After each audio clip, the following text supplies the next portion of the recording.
you can come up here and say, you allow you, so she can, you can take the, just allow her to take the lectern on the other side.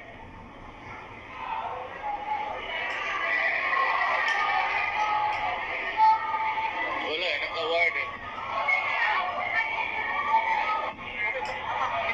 Yes, please allow her to... Hello, magandang hapon sa inyong lahat. My first question is, where is the Department of OFW? Department of That is the OFW. first question. The Department of OFW. We Yes. want it. Yes, yung OFW was being discussed by me.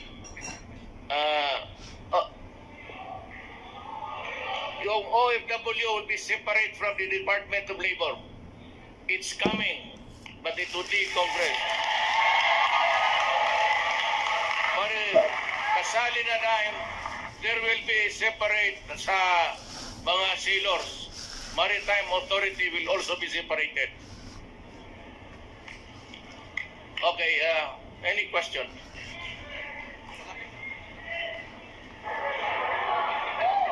Mr. President, your presence here is highly appreciated, and thank you so much for paying so much attention for OFWs. In behalf of all OFWs here, say hooray! Yes. Mr. President, matagal na po kami nag-aantay ng ambassador, and I would like to take this opportunity to endorse Madam Imelda Panolong because she has the huge knowledge for being an ambassador. So this is from my own position, and We will consider it. Pero ganito, Ma'am, the creation of a department does not belong to me. It belongs to Congress. We have proposed a separate body department from the labor. Is separate yan, OFW, so nakatutok yan. As a matter of fact, I have ordered na yung lahat ng agencies and BI, BIR, nandoon na lahat sila. sir, one more, sir, very important one. Dito po kasi sa Middle East, we really need someone to focus on our cases. I am advocate for 17 years. And if we can have Undersecretary for OFW only for Middle East, if we can consider this, sir, this will be very important for us. If you might want to just be patient, sabi ko nga, Secretary Bello and I are talking to propose to Congress a separate department of OFW alone. Oh, yan. Pati yung sa maritime, o the maritime sa mga sailors natin, iba na rin ang kanila. Yes, yeah, this will be an opportunity for you to, it's a learning process. Yes, sir, you can ask any question. Good evening po, sir, Mr. President. Yes. Gusto kong lang sanang kailangan sana ng national ID system katulad ng Saudi Arabia. Gusto lang namin po yun. It's also pending in Congress. I'm only 9 months sa pagka-presidente ko po. Okay, thank you po, sir. We're working on it, actually, Thank you. because it's good.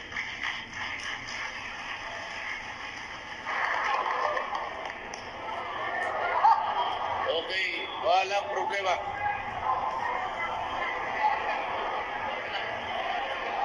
Hello, Tatay. I have no questions at all. I just want to say thank you that you have given us hope. Thank you so much. It will come to pass. Mahal na Pangulo, unan sa lahat, nagpapasalamat ako sa Panginoon. Kristiyano at Muslim kami. Ibinigay ka ng Panginoon sa amin. 1980 na kami dito. Barangay kami ni Marcos. Kami po yung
po ni Aguinaldo.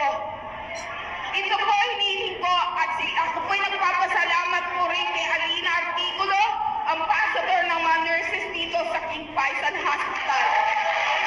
Alina Articulo. Sir Alina Articulo.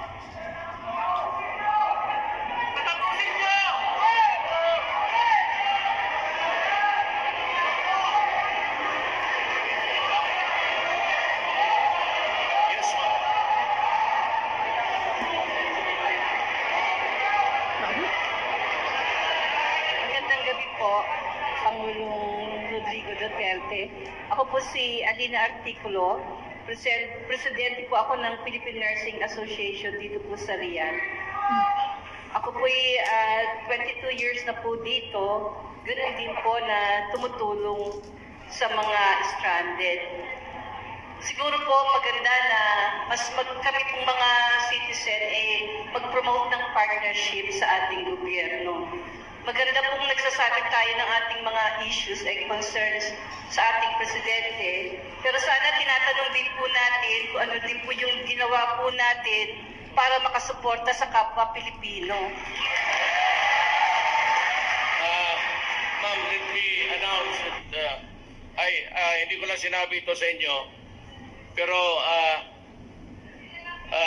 Bebot has something to say to you. Ito, maganda ito. And I'm ready to do it. Pag-uwi natin. Mga minamahal kong mga OFW, gusto ko malaman ninyo na pagkatapos ng announcement ng Crown Prince granting amnesty sa mga OFWs natin, ay nagpadala kami ng augmentation team para tulungan sila para ma-comply dun sa mga requirements ng amnesty program ng Kingdom of Saudi Arabia. At marami na po ang nakapag-avail. Katunayan nga po, we are arranging a transportation for 250 OFWs who hopefully will be back to our country in time for the return of President Rodrigo Duterte. Nais din namin nung malaman ninyo na yung mga unpaid claims na mga OFWs natin ay under process. And one of the efforts of our augmentation team is to determine the validity of their claims. And if the validity is established, then OWA is willing to advance the money claims of all the OFWs in Saudi Arabia. Yun po ang aming ginagawa para sa inyo po. Maraming salamat po. Mabuti ko yung tanong kayo para malaman ninyo. By the time pag-land ako pauwi, kasama ko na ang mga undocumented, pati yung mga illegal na people. They will all be ferried home. Ang first batch niyan, pag-landing ko sa Davao, landing yung aeroplano, dala sila. And we will continue to do that. Hindi lang kasi ninyo alam, bakit hindi mo kayo nagtatanong, that is why this is as good as any other time to ask your question. We are working very hard for you. Kaya nga ako pumunta dito, nauna nga kayo para i-announce ko na nakausap ko yung si King and he has committed so many things for you. Hintayin na lang ninyo. Pero naghirap, anytime you want to go home, sabihin lang ninyo, dadaling ko na kayo. The first batch is, when I land also. Yung maganda na gusto nang umuwi, katabi kita sa aeroplano, bakante.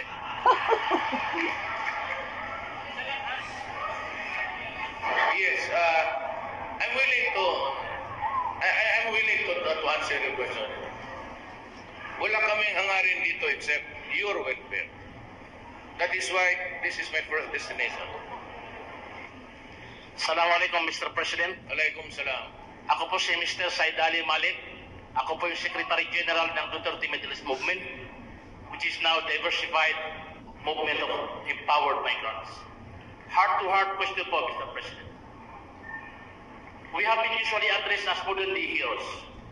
Ang tanong ko lang po, Mr. President, wala po ba kaming karapatan ng OFW to represent public office in the government, like to serve the Filipino overseas and gain the ambassadorship of, for the first time, in Saudi Arabia? Yes, Congressman of the OFW. Yeah. Idagdag ko lang, sir. The Duterte Middle East Movement just now, and Madam Singh Plaza is our witness. We are part of the signing of the Memorandum of Understanding between the Saudi government and the Philippine government for those investors. Kasama po kami, the DBM, para doon sa $46 billion na pinirma natin ngayon sa Chamber of Commerce. Pwede yan po, kagaling ang mga OFW. And I will promise you that your dream will be realized.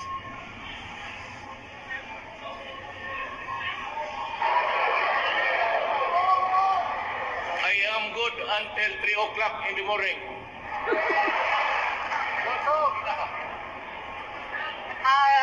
Good evening, Mr. President, and sa inyong mga kasama. Ako po ay si Dr. Jill French Paspe, isa akong dentista na nagkatrabaho dito sa Saudi Arabia.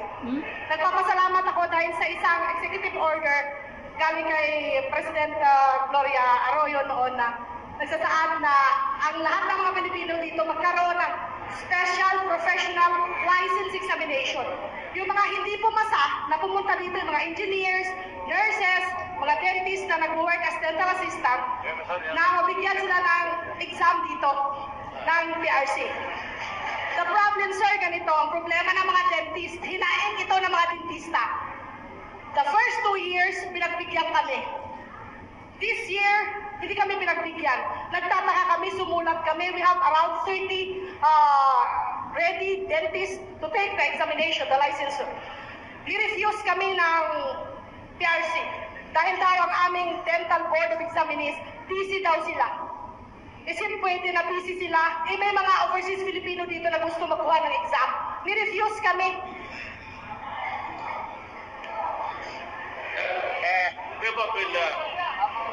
Si Emilio. Ma'am, evening po. Yung pong hiling ninyo na mag-conduct dito ng examination, ang PRC, gagawin na po yan. Nireviews kayo ng dating leadership.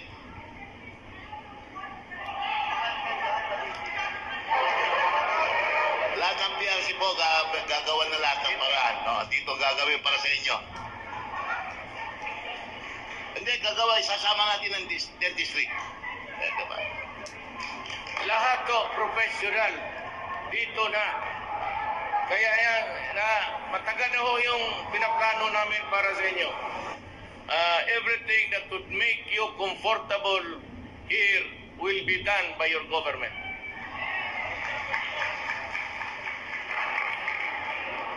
Yes, sir. Maybe, sabi nila, I'm going to Bahrain. I have about a few minutes with you. Go ahead.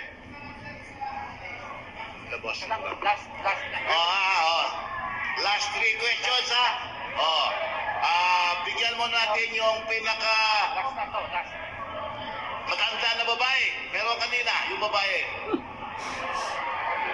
Yan. Last 3 questions, ha? Okay. Yan. Ma'am, sige ma'am, yung question nyo. Magandang gabi po sa inyong President at sa lahat po na pupunta dito. Una sa lahat, maraming salamat po talaga. I'm just an ordinary citizen and malaking tagalakan sa akin dito. Isa lang ang pwede ko pong, una sa lahat, thank you po sa being the President of the Philippines. A lot of things that they have done and accomplished. Isa lang po ang sasabihin ko, sana po pwedeng itaas ang rate ng OFW Filipino dito sa Riyadh po. At hindi lang sa Riyadh, sa whole Middle East, itaas po. Kasi I was working since 1998, ganun lang pa rin ang rate. Yun po, pinaka-the best sa lahat po, nurses, engineers, lahat po, laborers. yung rate po. Sige ma'am, magandang ano yan, magandang Yes. suggestion po yan. And we will discuss this with the Minister of Labor of the Kingdom of Saudi Arabia. Salamat sa akin, sir. Yes, thank you. You're the man with the balls. Thank you ma'am. Oh, next. Mayong gabi, Mr. President. I am Adel Gurualit. Ang tao po ito ay alam niya ang topografiya at geografiya ng Kingdom of Saudi Arabia. Kaya ni-endorso po in behalf of OFW, we are the Duterte Middle East Movement, Dr. Abdul Hanan Tago for ambassadorship. Marami pong salamat. We will consider the name. Okay, last. Bigyan natin yung, yung naka-blue, naka-long sleeve ng itim. Yan.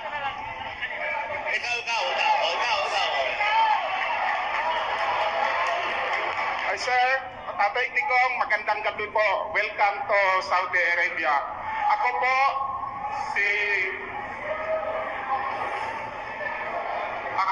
si Toto Gonzales from Alcobar, isa po sa mga volunteers sa Filipino organizations. Sir, ang concerns lang po namin, ang mga Pilipino po doon sa Eastern region, around 300,000 po. Sa loob po ng ilang dekada hanggang ngayon, wala po kami consulate.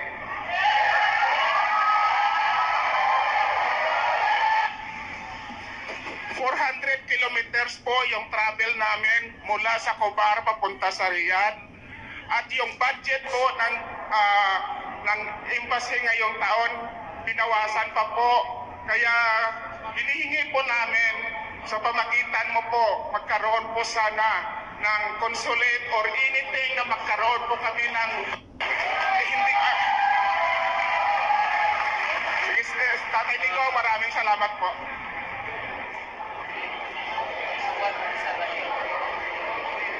We'll give it to them.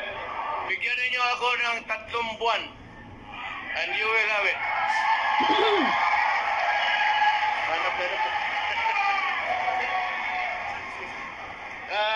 Sige boss, ako na magsabi boss.